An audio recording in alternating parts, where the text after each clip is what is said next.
Hello student, already আমরা Python নিয়ে অনেকগুলো ভিডিও করেছি।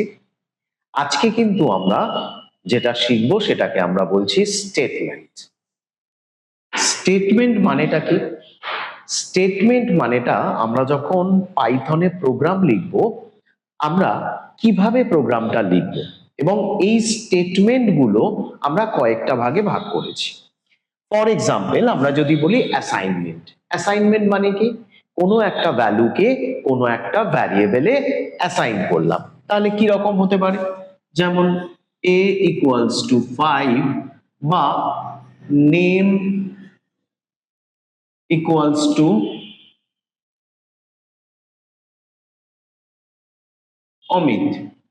তাহলে এইভাবে কিন্তু কোনো একটা ভ্যারিয়েবলের মধ্যে আমরা ভ্যালুকে অ্যাসাইন করতে পারি এবং এক্ষেত্রে ডান দিকের ভ্যালু বাঁ দিকের ভ্যালুতে অ্যাসাইন হয়, অর্থাৎ এটা এই দিকে অ্যাসাইন হবে। নেক্সট আসছি আমরা প্রিন্ট স্টেটমেন্ট, অর্থাৎ আমরা যদি প্রিন্ট দিতে চাই সেক্ষেত্রে কিভাবে করব। তো এক্ষেত্রে যেমন আমরা ডাইরেক্টলি প্রিন্ট করতে পারি, অর্থাৎ এখানে যে এক্স ভ্যারিয়েবল আছে সেই ভ্যারিয়েবলটাকে ডাইরেক্টলি প্রিন্ট করবে, এক্স ভ্যারিয়েবলের মধ্যে যে ভ্যালু আছে সেটাকে প্রিন্ট করবে। সেকেন্ড হতে পারে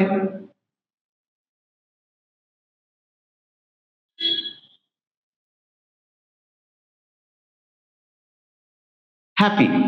এই হ্যাপি লেখাটা আমরা যদি স্ক্রিনের মধ্যে প্রিন্ট করতে চাই তখন আমরা এভাবে ইনভার্টেড কমার মধ্যে কিন্তু আমরা প্রিন্ট করতে পারি এবং ডেফিনেটলি সেখানে একটা পাস ব্র্যাকেট আমরা ইউজ করব।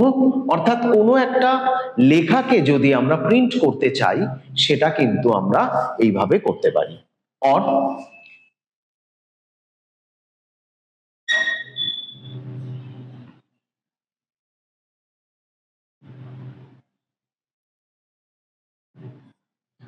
আমরা এভাবে কম্বাইন্ডও প্রিন্ট করতে পারি, অর্থাৎ ইনভার্টেড কমার মধ্যে যেটা থাকবে সেটা স্ক্রিনের মধ্যে ডিসপ্লে করবে এবং একই সাথে আমরা ভ্যারিয়েবলটাকেও প্রিন্ট আউট করছি। তো আমরা প্রিন্টকে এই তিন রকম ভাবে কিন্তু ব্যবহার করতে পারি। নেক্সট আমরা কন্ডিশন বলবো, লুপ আমরা পরে আসছি। কন্ডিশন কি রকম? If m greater than 40 print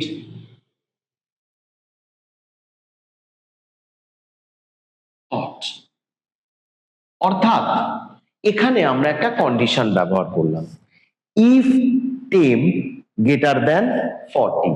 সেক্ষেত্রে যেটা হবে বোঝানোর জন্য আমরা এই কোলনটা কিন্তু ব্যবহার করব এবং তার পরবর্তী আউটকামটা কি হবে সেটা আমরা তার পরের লাইনে ডিক্লেয়ার করব।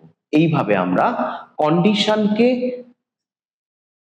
এক্সিকিউট করে থাকি, অর্থাৎ কন্ডিশনের স্টেটমেন্ট দেওয়ার জন্য আমরা কিন্তু এটাকে ব্যবহার করি। নেক্সট আসছি আমরা লুপের ক্ষেত্রে। লুপ মানে কি? কোনো একটা অংশ বারবার করে যদি এক্সিকিউট হয় তাকে আমরা বলি লুপ। সেটা ইনপুট হতে পারে, আউটপুট হতে পারে বা ক্যালকুলেশনও হতে পারে। তো সেক্ষেত্রে আমরা যদি ফর দিয়ে করি, ফর আই রেঞ্জ 5, তো এইভাবে আমরা একটা রেঞ্জ তৈরি করতে পারি। প্রথমে আমরা i এর একটা ভ্যালুকে ডিক্লেয়ার করে নিলাম এবং সেটা 5 অবধি যাবে। এইভাবে আমরা একটা লুপ কন্ডিশন তৈরি করতে পারি। পরবর্তী যখন আমরা প্রোগ্রাম করব আরো ডিটেলসে এর সম্বন্ধে জানব। নেক্সট আসছে এক্সপ্রেশন।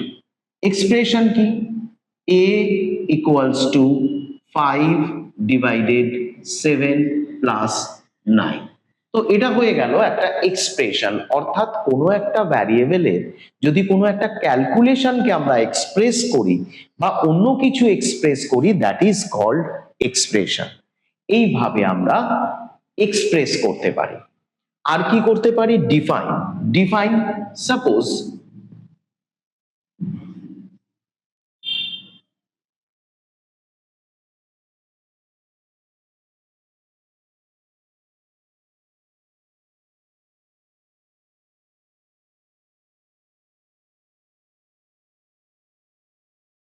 এইভাবে আমরা কোনো একটা কিছু ডিফাইন করতে পারি, অর্থাৎ গ্রিনের মধ্যে কি থাকবে সেইটা আমরা এভাবে ডিফাইন করতে পারি।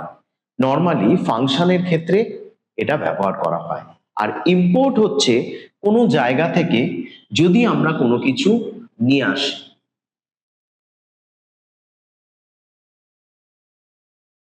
অর্থাৎ এখানে যেমন ম্যাথ থেকে আমরা কোনো কিছু ফাংশনকে নিয়ে আসছি, তো বেসিক্যালি ডিফাইন এবং ইম্পোর্ট এটা আমরা পরবর্তী সময় যখন ফাংশন করব আরো ডিটেলসে বুঝতে পারবো। That's all for today. আশা করি তোমাদের ভালো লেগেছে। Thank you.